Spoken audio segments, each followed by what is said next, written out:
하나님의 이 복을 받는다. 그 다음에 우리가 성탄절이 무엇인가? 성탄절은 헤롯 왕이 천명이 나오고 제자들이 아무리 방해해도 예수님은 마음먹으면 꼭 하시는 분이에요. 또 잠깐 기도하고 예배를 시작하겠습니다. 하나님 아버지, 세상의 사람들이 예수님이 태어나는 것을 얼마나 방해했습니까? 그러나 인간들의 계획으로서는 절대로 방해를 못합니다. 예수님이 마음을 정하면 반드시 오게 되어 있습니다. 인간들이 아무리 무덤에 돌을 넣고 예수님께서 부활하시는 것을 방해하였지만은 하나님이 마음을 정하시면 반드시 부활하시게 되어 있습니다. 하나님 아버지, 우리 하나님의 자녀들에게 하나님께서 복을 주시기로 마음을 정하셨으면 절대로 방해를 못합니다. 오늘 그 말씀을 우리가 이 성탄절날 깨닫고 돌아가는 우리가 되게 도와주시옵소서. 예수님 이름으로 기도하여 사옵나이다. 자, 오늘 잠깐 우리가 앞으로 순서를 잠깐 제가 말씀을 드려야 되겠습니다. 누가복음은 오늘로서 이제 마지막이 되겠습니다. 아마 저나 여러분이나 특별히 저는 이 누가복음을 가지고 목회할 때에 설교하는 것은 참 이렇게 가능성이 희박한 것 같습니다. 아직도 다른 책이 많기 때문에 그동안 여러분 수고하셨습니다. 저 개인적으로 볼 때는 이 누가복음 1장부터 24장의 설교가 저에게 큰 도움이 되었습니다. 여러분에게도 은혜가 됐으면 좋겠습니다. 오늘로서 이제 누가복음 마지막을 하고 25일날 금요일 아침에 성탄절 예배는 제가 가장 귀한 선물 이런 주제로 영상으로 띄우겠습니다. 한 25분에서 30분 정도로 띄우겠습니다. 제가 희망하기로는 여러분의 가정에서 자녀들과 함께 볼 수 있는 시간이 됐으면 좋겠습니다. 그리고 27일 마지막 주일날은 다른 성경 구절로 설교를 하겠습니다. 그리고 31일 날 목요일 날 송구영신은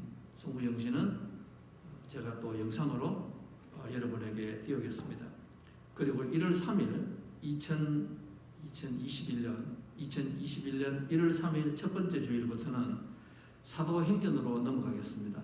우리가 누가복음에서 누가가 데오빌라라는 사람에게서 이 전도를 하기 위해서 24장을 썼습니다. 그러면 어떤 효과가 나왔는가? 우리의 삶에서 이 성경이 어떻게 이용되는가? 그래서 사도행전으로 넘어가겠습니다. 오늘은 대강절 네 번째 절기가 되겠습니다. 신앙생활은 크게 보면 두 가지 축이고 두 가지 기둥을 가지고 우리가 신앙생활을 하고 있습니다. 절기라는 말과도 포함됩니다. 부활절, 그리고 가을에는 봄에는 사순절 7주, 그 다음에 부활절을 지키면 됩니다. 그 다음에 10월달 가서 11월달 가서는 대강절과 성탄절입니다. 그래서 우리가 한쪽에는 부활절이고 한쪽에는 성탄절이 있습니다. 이제 절기를 가지고 있습니다. 하나님께서 절기를 주시는 것은 다른 것이 아니고 우리들에게 경각심과 긴박성을 준비하기 위해서 하나님께서 주셨다. 절기를 이렇게 주셨다고 말씀하십니다. 우리가 조금 해이해지고 느슨해지면은 그때에 하나님께서 다시 한번 우리의 경각심을 주시기 위하여서 준비하라고 하나님께서 부활절을 주시고 또 성탄절을 주셨습니다. 성탄절과 부활절은 동전의 양면입니다. 어느 하나가 중요하고 어느 하나가 중요하지 않다가 아닙니다. 원래 우리가 360일을 그렇게 살아야 되지만은 그렇게 살지를 못하기 때문에 이렇게 주셨습니다. 성탄절과 부활절은 다른 말로 하면은 시작과 끝이라고 보겠습니다. 모든 것에는 시작이 있으면 끝이 있다. 모든 것에서는 끝이 있으면 시작이 있다. 이렇게 되겠습니다. 제가 좋아하는 한국의 도종환 시인이라는 분이 우리 인생을 3시에서 5시 사이다 이런 말씀을 했는 그 시가 있습니다. 이렇게 시작이 됩니다. 지금 우주의 계절은 가을을 지나가고 있고 내 인생의 시간은 오후 3시에서 5시 사이에 와 있다.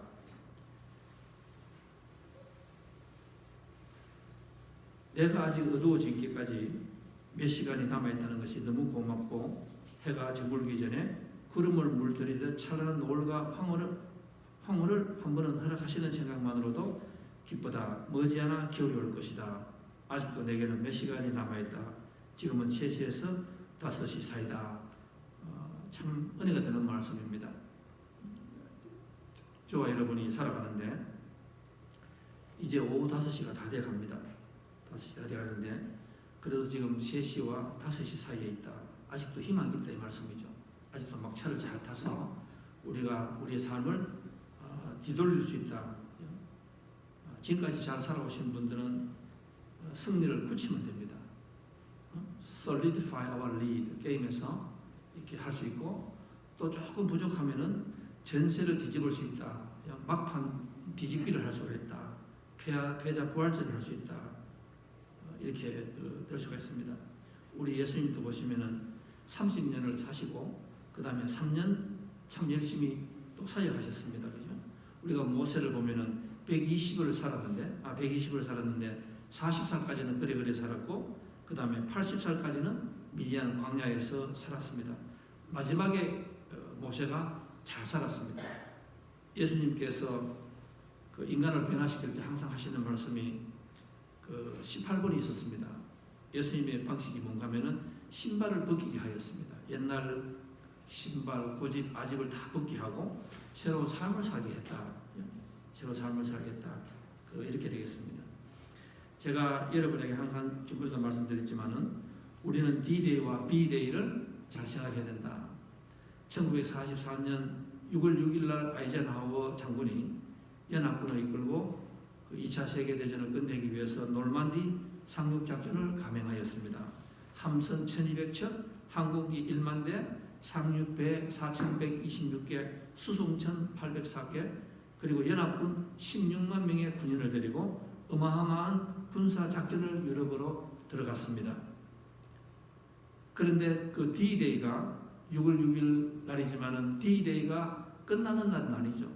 상륙하였지만은 그때부터 8개월 동안에 대해서 잔당 속탄을 하였습니다. 거기에 들어가서 숨어있는 그 독일군을 완전하게 잡아내었습니다. 그래서 후에 승리했죠. 그러니까 우리가 V-Day라고 말합니다. V-Day. 완전하게 승리했다. 이렇게 되겠습니다. 그런데 이 말씀이 우리들에게도 참 도움이 되는 것 같아요. 저와 여러분이 지금 성탄절을 어떻게 생각하는가 하면은 예수님은 2000년 전에 예루살렘의 마구간에서 태어나셨습니다. 오셨습니다. 그리고 40일 후에 부활하셨습니다. 그리고 예수님께서 뭐라고 말씀하셨습니까? 내가 온 그 모습 그리고 지금 가는 그 모습대로 똑같이 다시 한번 올 것이라고 이렇게 말씀하셨습니다. 그러니까 저와 여러분이 있는 데가 뭔가 하면은 지금 D-Day는 끝났습니다. 예수님께서 전쟁을 일밖에 있었습니다. 전쟁을 시작하셨습니다. 그런데 그 전쟁이 마지막 승리가 되는 것은 언젠가 하면은 V-Day입니다. 그것은 언젠가 하면은 예수님께서 다시 오시는 시간이다. 예수님께서 성경에서 38번 내가 다시 온다. I will come back. 터미네이터 영화 있죠. 그 배우가 항상 하는 말이 뭡니까? 마지막에 I will be back. 내가 반드시 돌아올 것이다. 그런데 하나에게 이게 우리가 슬픈 것이 뭔가 하면은 역사는 되풀이 되는 것 같아요. 예수님이 태어나셨을 때도 사람들은 항상 부인하였습니다. 절대로 아니라고 이렇게 말하였습니다. 예수님께서 말씀하고 그리고 또 예수님께서 다시 돌아온다고 말씀을 하였는데 그때나 지금이나 똑같은 것 같아요. 사람들은 믿지 않습니다. 사람들은 아직도 마음이 차갑습니다. 우리가 영적으로 눈이 뜨지 못하였습니다. 그래서 지금 저와 여러분이 살아가는 세상이 뭔가 하면 2000년 전이나 지금이나 아무리 과학이 발달되고 아무리 문화가 좋아졌지만 그때의 절망적으로 어둠 속에서 살아가는 세상이나 지금이나 똑같아요. 그러니까 우리가 지금 살아가는 것은 아직도 V-Day를 못하고 있습니다. 예수님은 우리들에게 돌아가시면서 그렇게 살 만큼 다 답을 주시고 또 빛도 주시고 또 해결책도 주셨는데 우리 인간은 그렇게 살아가지 못하고 있습니다. 아직도 그 승리의 날은 오지 못하고 있습니다. 오늘 제가 제목을 그렇게 정했습니다. 개는 짖어도 기차는 가고 닭의 목을 비틀어도 새벽은 온다. 이 말씀은 무슨 말씀인가 하면은 예수님께서 태어나셨을 때에 헤롯 왕이라든지 많은 사람들이 얼마나 반대하지 않았습니까? 예수님이 태어나지 못하기 위하여서 철저하게 방해했습니다. 그런데 그 인간의 계획은 성공하지 못하였습니다. 예수님께서는 자기가 원하는 시간에 자기가 원하는 장소에서 가장 좋은 방식으로 태어나셨습니다. 또 그 예수님을 죽이기 위하여서 얼마나 난동을 부리지 않았습니까? 그 계획은 절대로 성공하지 못하였습니다. 예수님의 부활도 똑같은 거예요. 오늘 저와 여러분도 똑같습니다. 개가 짖어도 기차는 가고 닭의 목을 비틀어도 새벽은 온다. 저는 이 말씀 속에서 얼마나 은혜를 받는가 하면은 이 말씀은 다르게 말하면 뭔가 하면은 하나님의 집념이라는 단어가 나와요. 오늘 여러분 이 성탄절 예배를 하면서 여러분 다 잊어버려도 좋습니다. 너무 여러분이 바빠가지고 설교 다 잊어버려도 좋아요. 제목 잊어버려도 좋습니다. 너무 기니까. 뭐 개는 어떻다 이렇게 잊어버려도 좋습니다.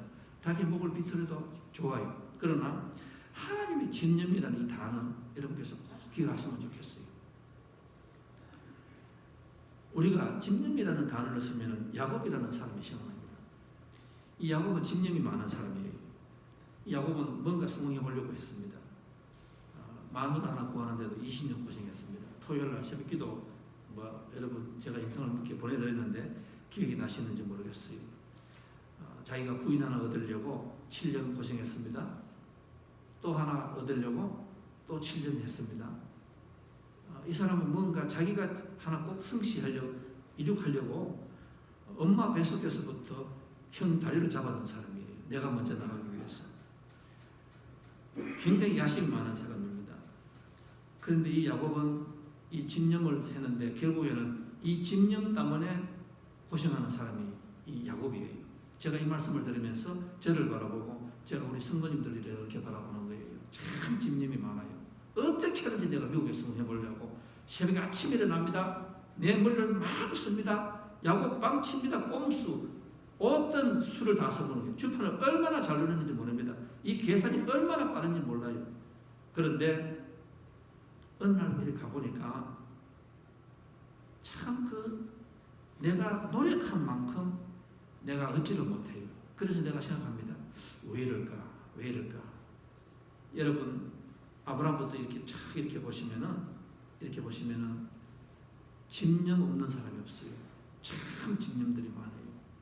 그런데 여기에서 제가 보니까 저보다 많이 사신 분들도 계시고 또 아직도 저보다 젊은 분들도 계시는데 제가 보니까 참 집념이 많은 사람들이 집념 노력한 만큼 얻지 못하는 것을 제가 너무너무 많이 봤어요.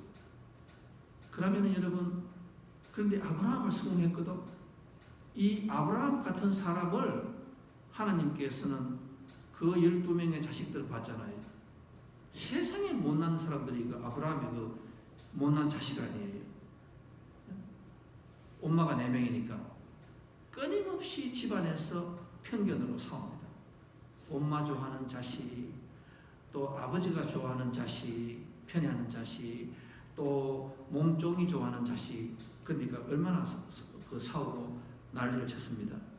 그런데 하나님께서는 이 못난 야곱의 자식 12명을 가지고 하나님이 세상을 만드셨거든. 그럼 여러분 그게 무슨 말이에요? 그럼 우리가 말을 바꿔야 돼요. 말을 바꿔야 됩니다. 야곱의 집념이 아니라 야곱이 성공한 것은 뭐라고요? 하나님이 야곱에 대한 집념을 가질 때에 그때는 반드시 성공하는 거예요. 성경에 보시면 그런 말이 2번 나옵니다. 하나님이 야곱은 내가 사랑했고 에서는 내가 싫어했다. 저는 그 말씀이 너무너무 무서워요. 그래서 제가 그때부터 뭘 느끼는지 압니까?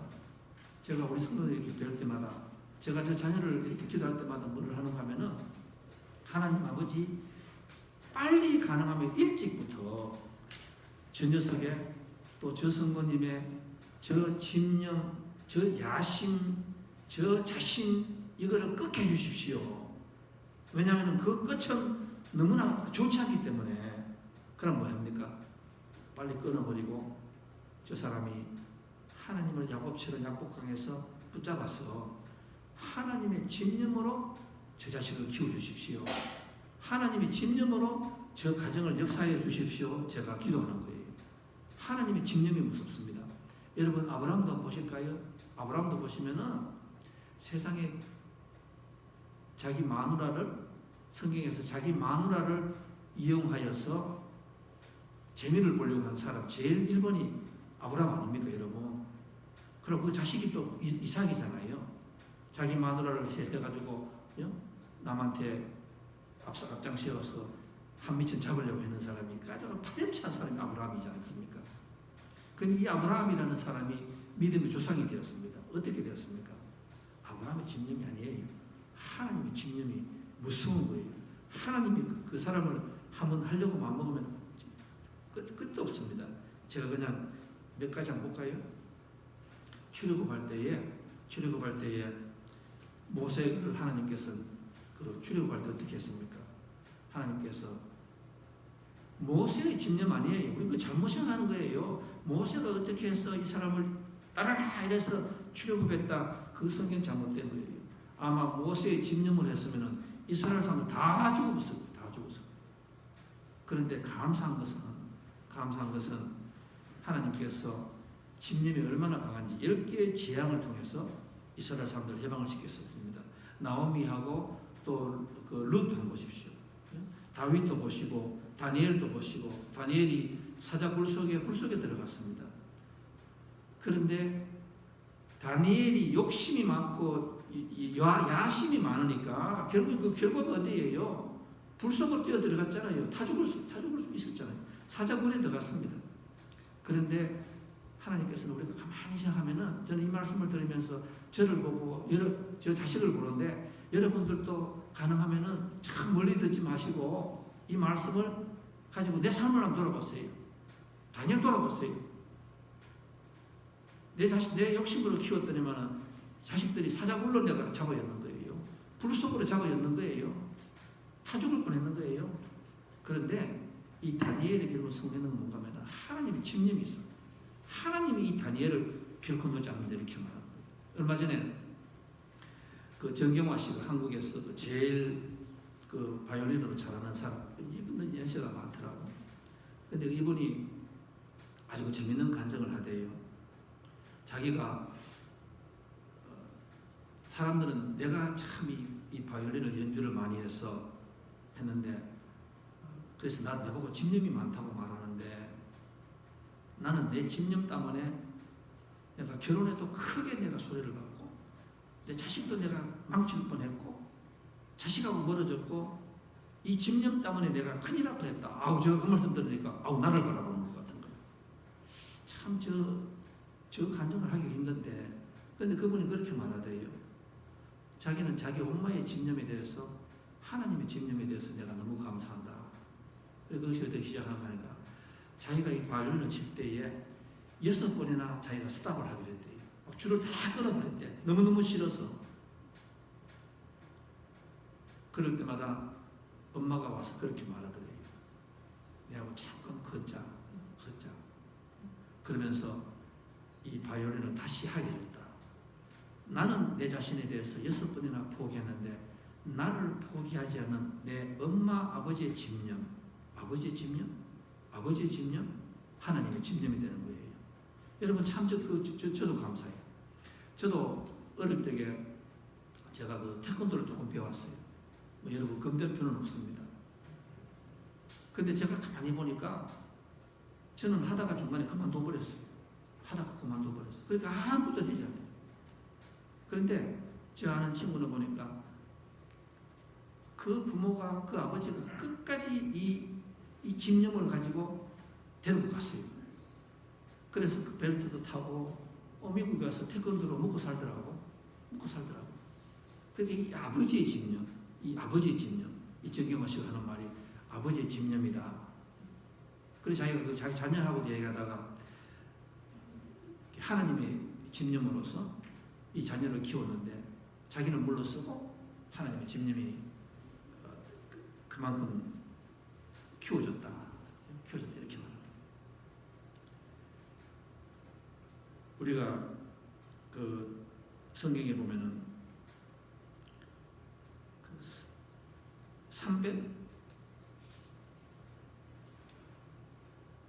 332군데에서 그 구약에 보면은 그렇게 나타났습니다. 뭐라고 나타나는가 하면은 하나님의 집념이 나와요. 하나님의 집념이 나와요.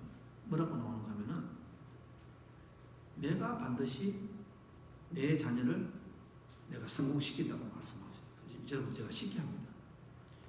반대가 있을 것이다. 기차로 가는데 개가 막 온갖 개들이 막 짖고 그리고 사람들이 내 자녀들을 이 예언을 성취 못하기 위해서 목을 막 쫀다. 그런데 세상에 어느 것도 하나님의 내 자녀를 향한 그 집념을 꺾지 못한대요. 그게 너무너무 이 감사한 거예요. 제가 330개를 다 읽지 못합니다. 그러나 여러분에게 아이디어를 드리기 위해서 제가 한번 읽어볼게요. 제일 먼저 창세기 3장 15절에 가면 그런 말이 나옵니다.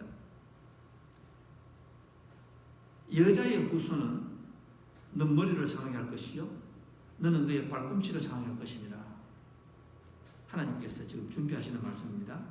그 다음에 창세기 21장 12절에 갈까요? 하나님이 아브라함에게 이르시되 너 아이나 너 여종을 위하여 근심치 말고 사라가 내게 이런 말을 다 들어라. 이삭에게서 나는 자라야 너의 영의 씨가 나올 것이다. 이 영의 씨가 나올 것이다. 이 이삭에게 하나님께서 말씀을 하셨습니다. 그 다음에 이사야서 7장 14절에서 볼까요? 처녀가 잉태하여 아들을 낳을 것이요 그의 이름을 임마누엘이라 하라. 이게 보면 786년 전에 하나님께서 이 구원자가 나타난 것을 갖다가 예시하였습니다.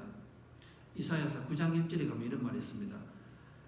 그들이 고통을 받고 흑암이 있었고 그 스불론 땅과 납달리 땅으로 세상에서 멸시를 당케 하시나니 그때에 내가 너희들을 영화롭게 하기 위하여서 내가 내 아들을 보내리라. 이렇게 말씀하시는 거예요. long time이고 그렇게 그 말씀하셨습니다. 그 다음에 이사야서 11장 1절에 가면 이런 말이 있습니다. 이사의 줄기에서 한 삭이 나면 그 뿌리에서 한 가지 나서 결실을 맺을 것이요 이렇게 나오고 있습니다. 제가 지금 여러분에게 이 말씀을 드리는 이유는 뭔가 하면은 이게 참 중요해요, 여러분. 왜 중요한가 하면은 하나님께서 저와 여러분을 예수라는 아들을 통하여서 구원하기 위하여서 얼마나 일찍부터 사전 준비를 하고 계셨다는 것을 여러분에게 제가 말씀을 드리기 위해서 지금 이 성경 구절을 읽는 거예요. 다는 읽지 않겠습니다. 뭐를 위해서 제가 목적이 뭡니까? 여러분께서 내가 누군가를 좀 확실히 알아라고 제가 여러분에게 말씀을 드리는 거예요.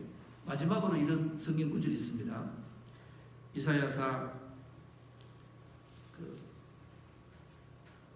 이사야서에 보면은 이런 말이 있습니다. 하나님께서 뭐라고 말씀하시는가 하면은 하나님께서 그 마음을 정하시면은 누구도 못 막는데 하나님께서 하나 마음을 딱 정하시면은 누구도 못 막고 그리고 욥기 42장 2절에 가면 이런 말이 있습니다.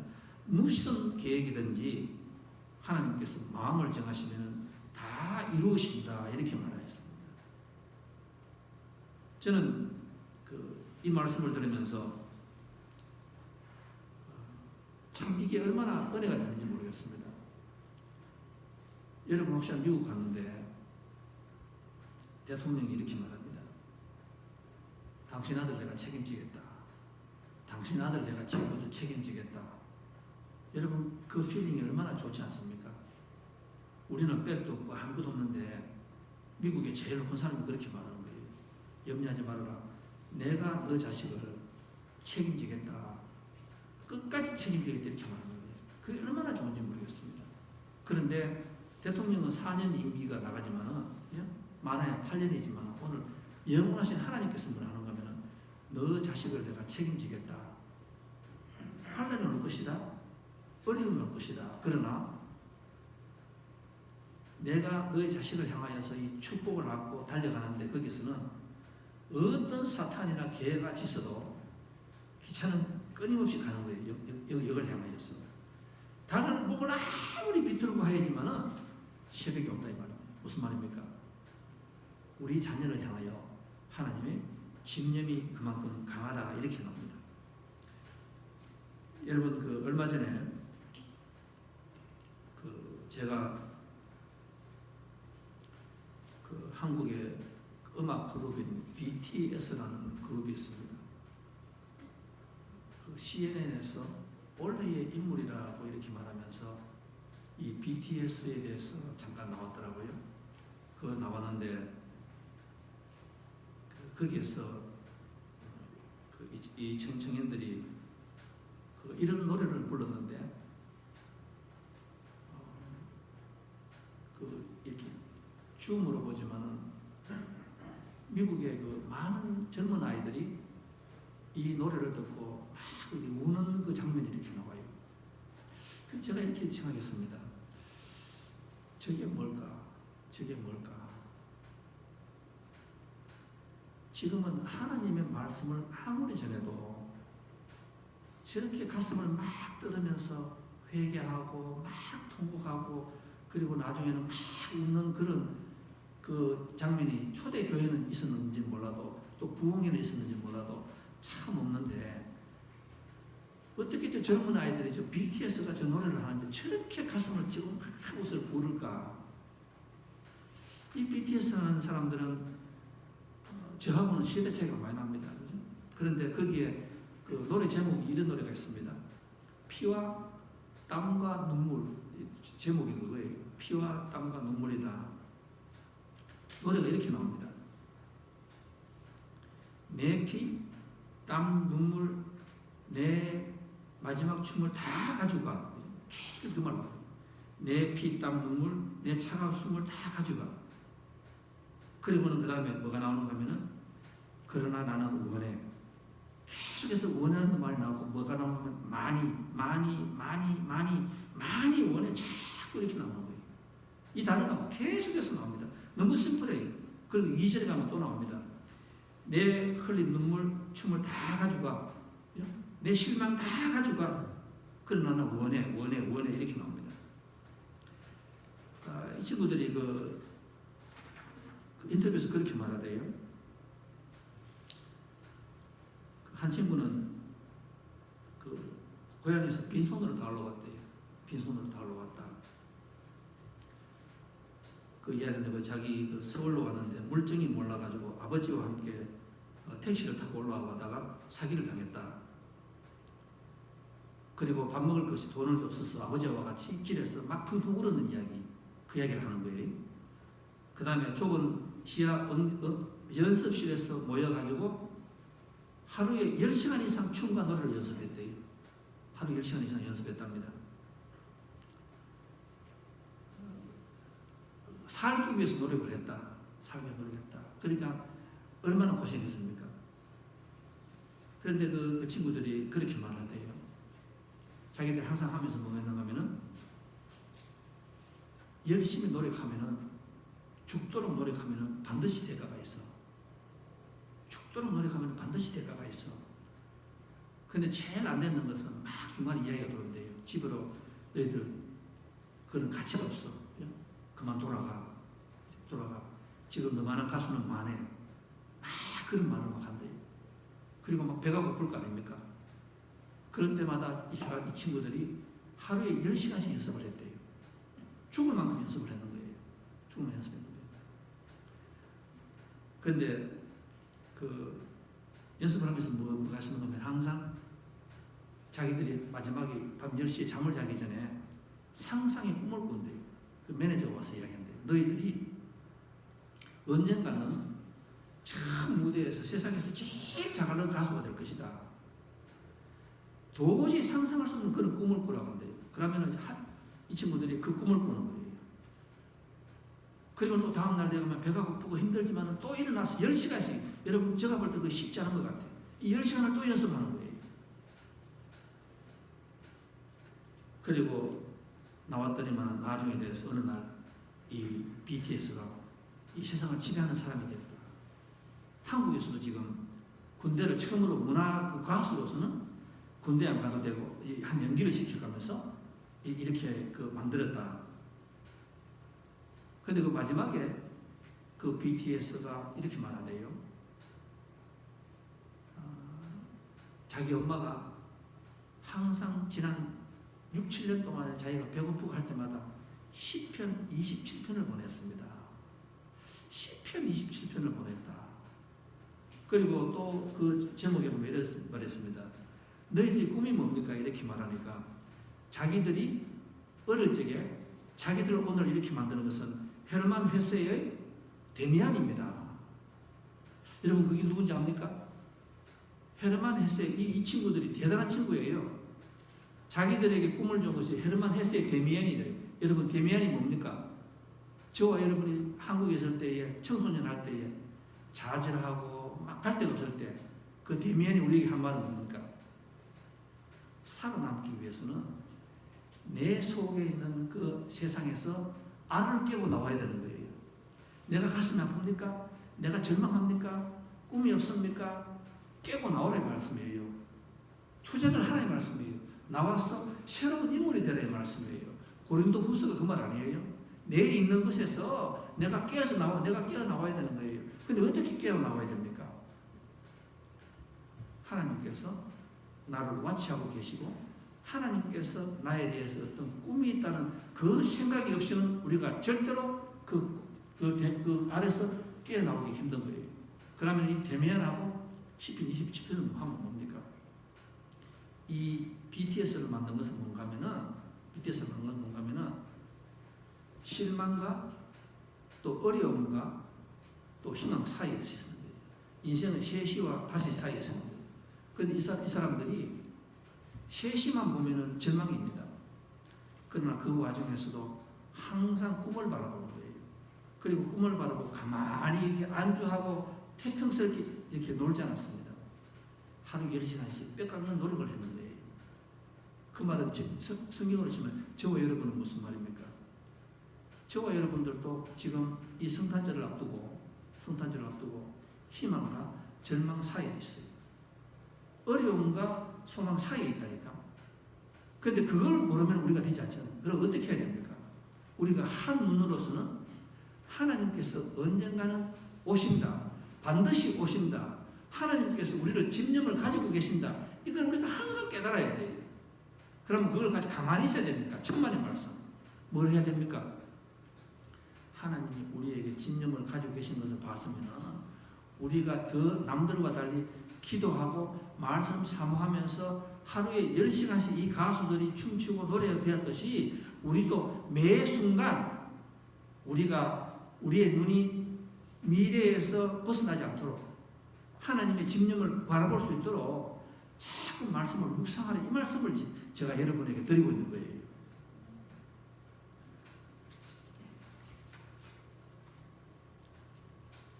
잠언 24장 16절에 이 친구들이 그 마지막 인터뷰에서 잠언 24장 16절을 읽었습니다. 제가 읽어볼게요. 24장 16절이 뭐라 했는가 하면 이렇게 나왔습니다. 의인은 7번 넘어질지라도 다시 일어나느니라. 악인은 재앙으로 말미암아 떨어지느니라. 이게 무슨 말이에요? 쉽게 말하면 7.8기라는 말 아니에요? 7.8기입니다. 7번 넘어지더라도 하나님이 나를 스탑할 때까지는 내가 계속하여서 일어나라 이 말씀 아니에요. 그러면 반드시 성공시킨다 이 말씀이 되거든. 그럼 제가 저와 여러분을 바라보는 거예요. 오늘 우리가 내 기도가 응답되지 않는 것은 제가 지금 여러분을 바라보고 말씀드리는 게 아니라 저를 바라보고 말씀드리니까 여러분 부담 안 가져도 됩니다.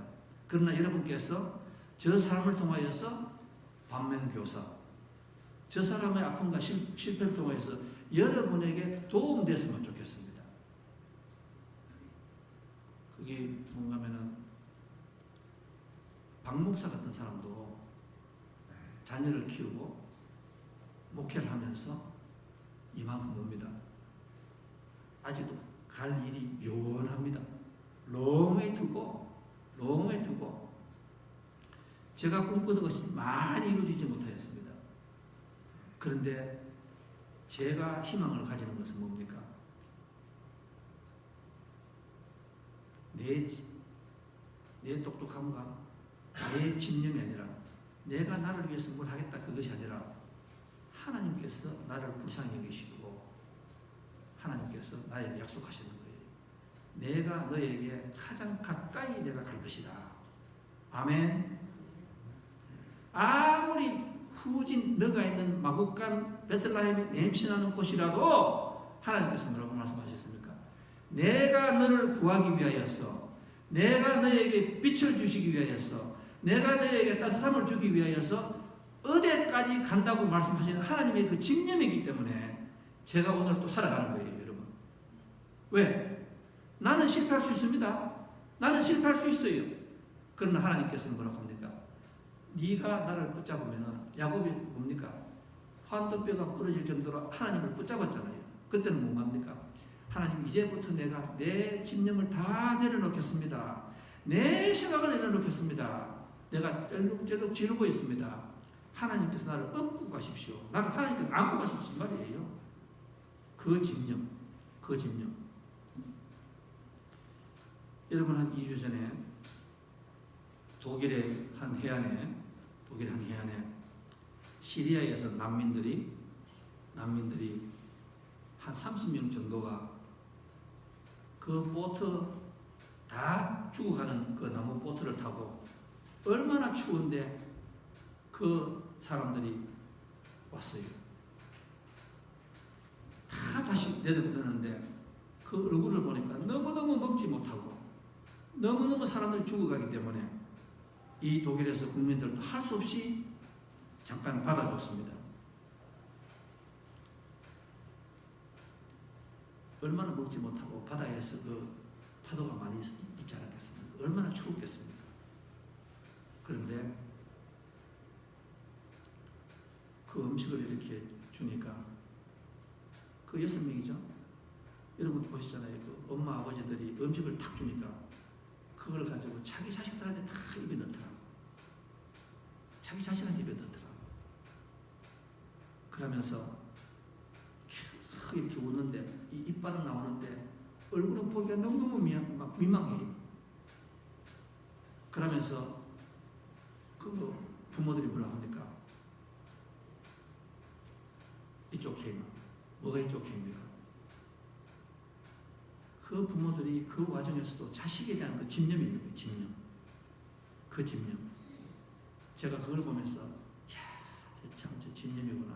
제가 그걸 보면 뭘 느끼냐면은 하나님 아버지가 생각이 나요.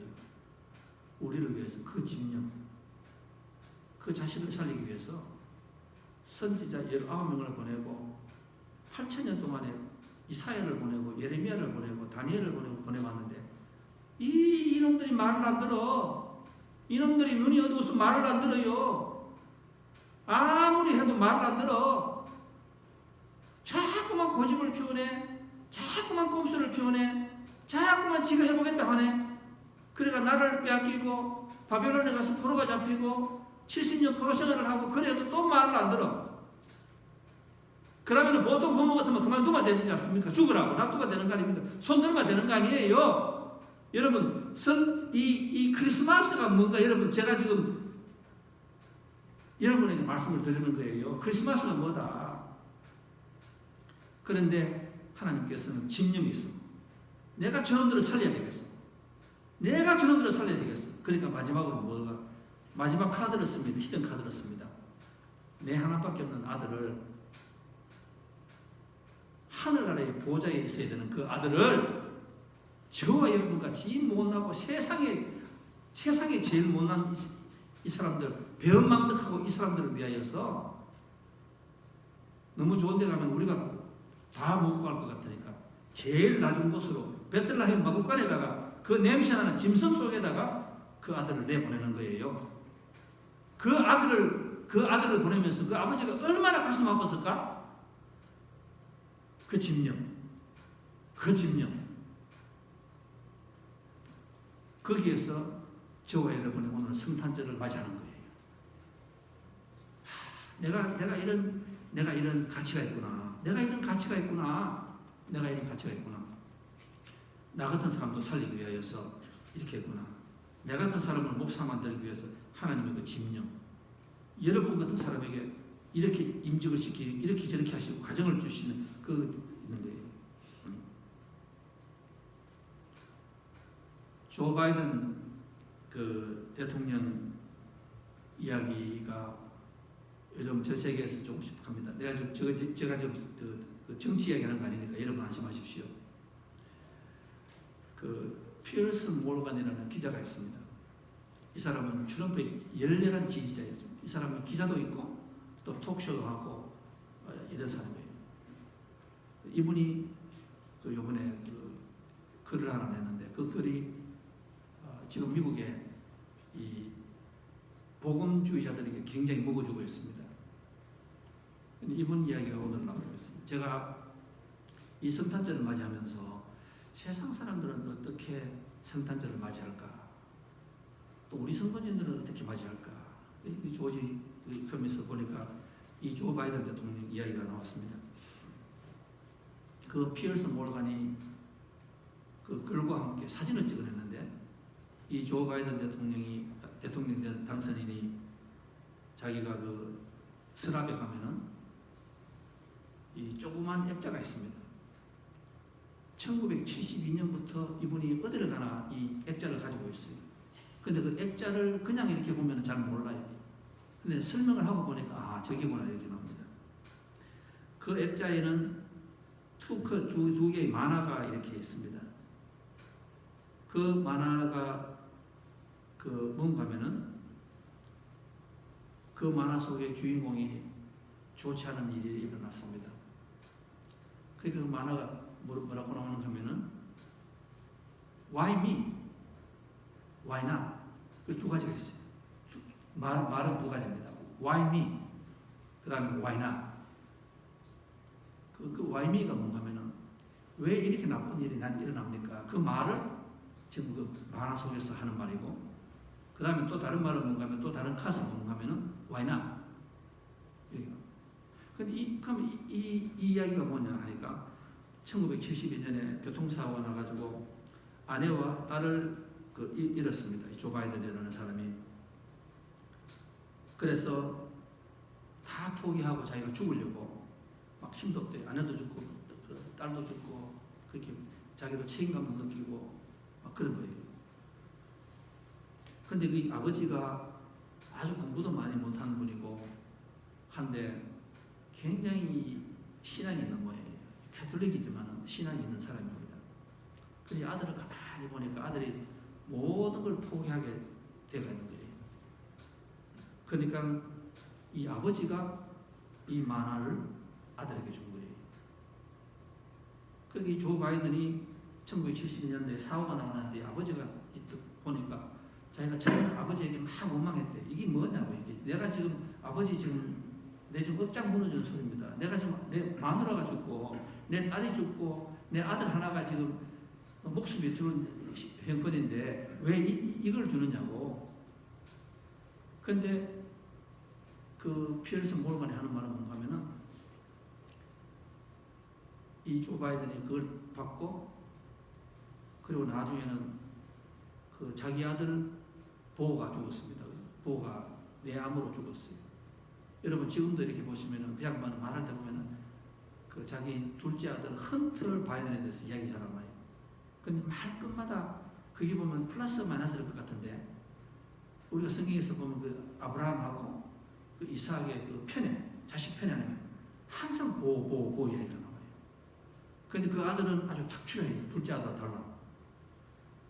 그래서 델라웨이에서 검찰총장도 하고 나중에는 사무관 시키고 대통령 시키는 그런 자기의 분신이에요. 분신. 근데 다 공부를 시키고 너무너무 좋아했는데 그 아들이 그만 뇌암으로 걸려서 빨리 죽어버렸습니다. 자기가 그때도 또 슬픔을 가졌는 거예요. 그랬는데 또 그 아버지가 주시는 그걸 보고 또 사는 거예요. 뭔가 하면 Why me? 자기 뭡니까? 아버지, 하나님 아버지 왜 하필이면 나에게 내 아내를 데리고 갑니까? 왜 하필이면 나에게 내 딸을 데리고 갑니까?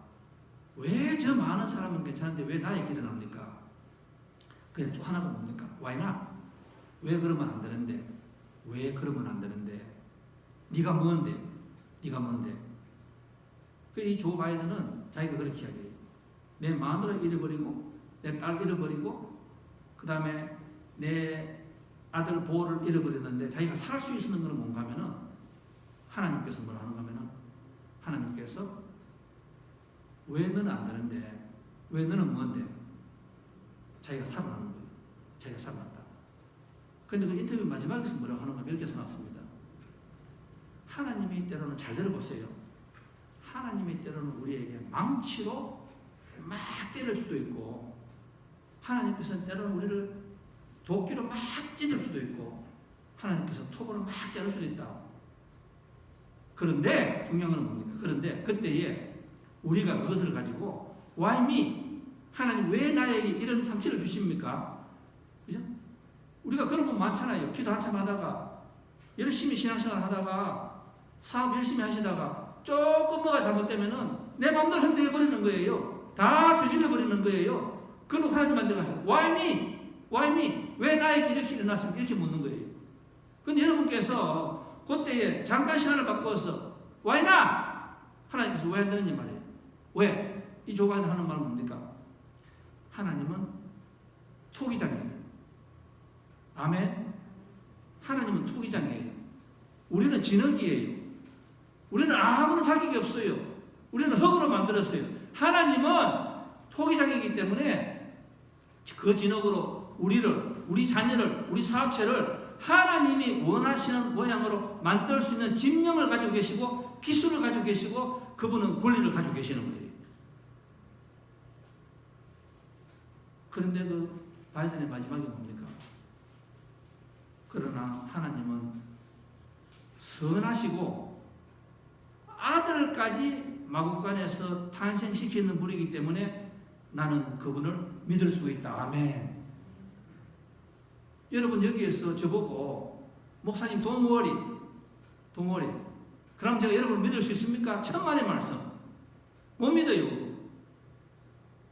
그런데 하나님은 우리들에게 나를 믿으라 따르라 눈 감고 모든 것을 위하여서 선을 행한다는 말을 우리가 근거가 있는 분이에요. 왜? 십자가잖아요. 십자가. 마구간이잖아요. 십자가. 그리고 손에 못, 옆구리 창 찔리는 거. 그 모든 것이 우리들에게 말씀하실 수 있는 자격이 있는 분이에요. 내 뜻을 따라라. 그러면 내가 너를 선한 길로 이끌어 주신다 하는 말씀을 우리가 믿을 수가 있는 거예요. 여러분 성탄절은 저와 여러분을 향하여서 하나님께서 얼마까지 오신다는 그 징표가 바로 여러분 이 성탄절이에요. 이 성탄절. 제가 말씀을 뵙겠습니다. 그 한국에 그 이동국이라는 그 선수가 있습니다. 제가 이 선수 이야기를 듣고 제가 너무 큰 은혜를 받아서 제가 하고 끝을 내겠습니다. 그 딸이 요번에 그 어느 인터뷰에 나왔습니다. 그 신문 기자가 이렇게 써놨습니다. 지금 코로나로 한국 사태가 너무 위험하고 사람들이 다 불안하니까 이 사람들에게 감동을 주기 위하여서 이 이동국 뭐 아시는 분 계시겠지만은 한국 축구 선수입니다. 라이언 킹이라고 알려졌고 불굴의 사자왕이라고 이야기하고 25년 선수 생활하였습니다. 이 사람은 탤런트는 많은데 제가 보니까 참 불운한 운이 좋지 않은 사람도 있습니다. 월드컵에 나가서 그런 좋지 않은 일도 많았습니다. 그죠? 근데 그 딸이 이렇게 그 글을 써놨네요. 자기는 자기 아버지가 영웅이래요. 자기는 자기 아버지가 영웅이다. 내가 살아가면서 필요한 인내, 견디고 이 모든 것을 자기 아버지가 자기한테 보여줬다. 저는 참 왜 살아서 저렇게 살았을까? 참 대단해요. 자기 아버지를 나는 저렇게 되지 말아야 되겠다. 나는 절대로 저렇게는 안 살아야지. 나는 시집 장가 가도 우리 아버지 같은 사람 안 한다 하는 그런 말이 참 많은데 그건 우리 부모가 다 느끼잖아요. 저는 자녀 보고 항상 부끄러워요. 나는 결혼해서 우리 아빠가 장사를 갈 거야. 그런 말 할 거야. 그런데 이렇게 해야 됩니다.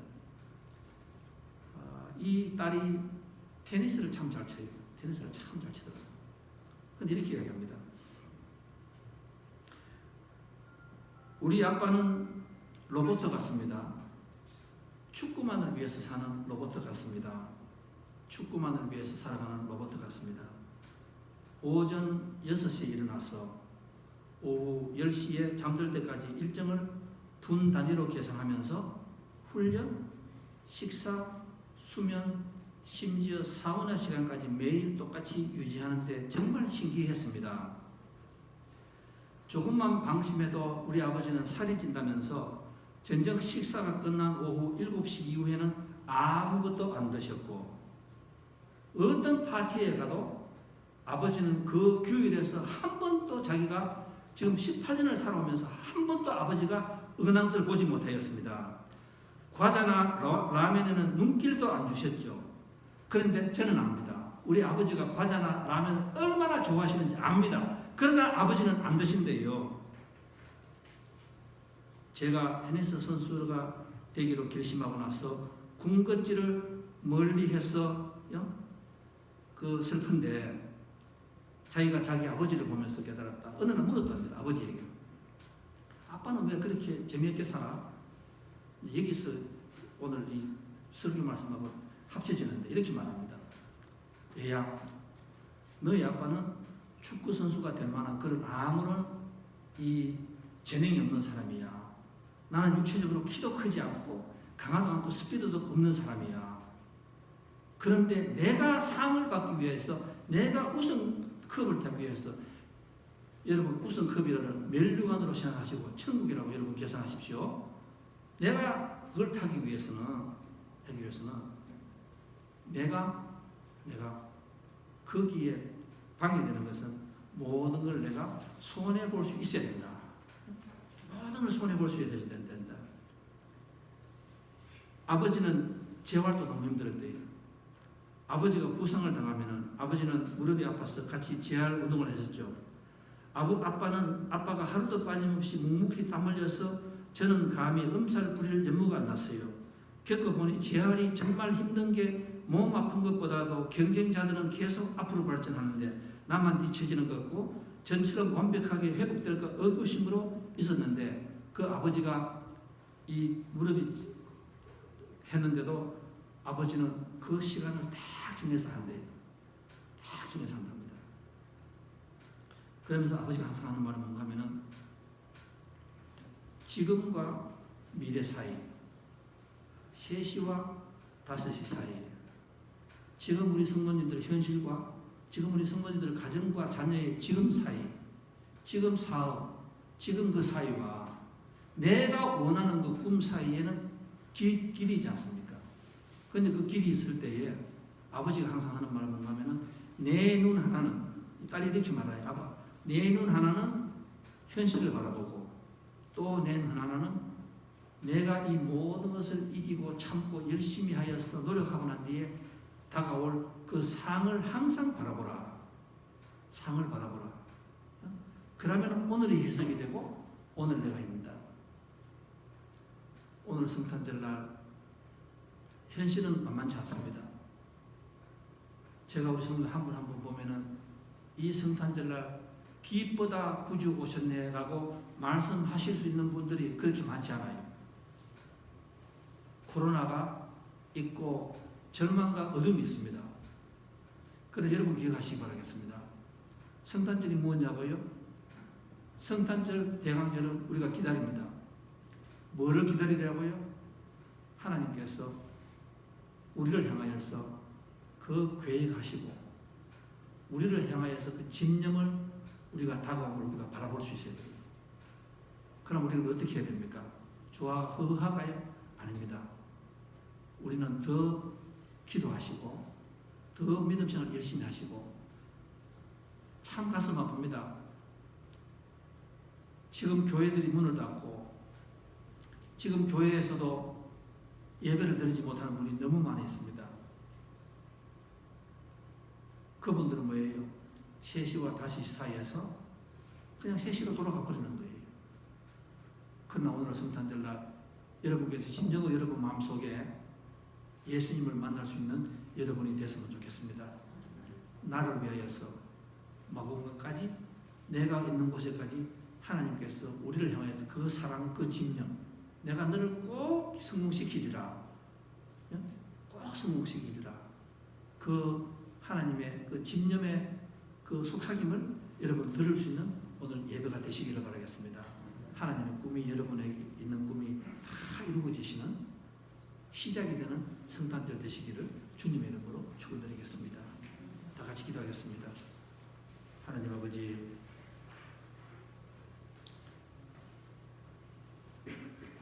우리 같은 사람, 야곱 같은 사람, 하나님께서는 야곱을 이스라엘로 살아라고 했지만 야곱은 이스라엘로 한 번도 살아가지 못하였습니다. 항상 옛날로 돌아갔습니다.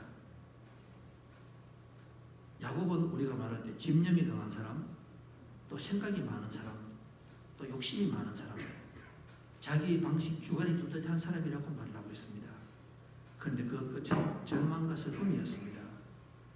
야곱의 집념이 그를 성공시키는 것이 아니라 야곱 같은 사람에게 하나님의 아버지 하나님의 그 집념을 가지셨습니다.